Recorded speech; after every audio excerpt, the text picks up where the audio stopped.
Tiyak na dumaan sa tamang proseso at alinsunod sa mga umiiral na batas at panuntunan ng pamahalaan ang lahat ng mga pondong ipinapasa ng Sangguniang Panlalawigan na inilalaan sa iba't ibang mga programa at proyekto na inilulunsad ng Padilla Ascutia Administration. Ito ang inihayag ni Vice Governor Joseph Ascutia sa harap ng sunod-sunod na pag-aaproba ng Sangguniang Panlalawigan sa mga kinakailangang budget ng pamahalaang panlalawigan para gamitin sa iba't ibang mga proyekto kagaya ng farm-to-market roads, tullays, multi-purpose payments at iba pang mga proyektong pang-infrastruktura at ang pambili ng mga kinakailangang kagamitan at sasakyan kagaya ng mga rescue vehicles na ipinamamahagi sa mga barangay. Bukod pa sa pagtitiyak na sang-ayon sa mga ipinaiiral na guidelines ng pamahalaan, particular ng Department of Budget and Management, ang mga ginagawang paglalaan ng pondo ng Sangguniang Panlalawigan sa lahat ng mga programa at proyektong pinagkakagastusan ng kasalukuyang administrasyon. Ayon sa Vice Gobernador bilang presiding officer ng Sangguniang Panlalawigan at tagapangasiwa ng daloy ng mga sesyon, hindi niya papayagang malabag ang anumang batas at proseso sa paglalaan ng pondo kasabay ng pagsisiguro na ipinaiiral ang malaya at bukas na deliberasyon sa ginagawang pagpapasa ng budget ng sanggunian.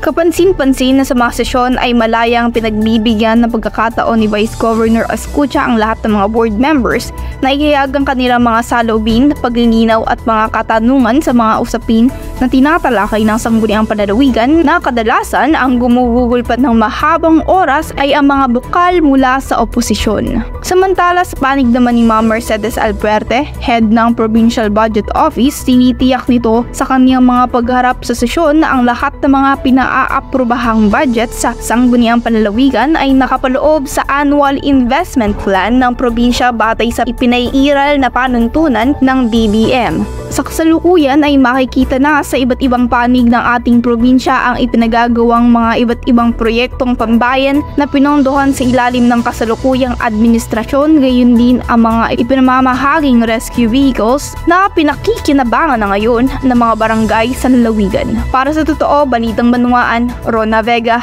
MBTV News.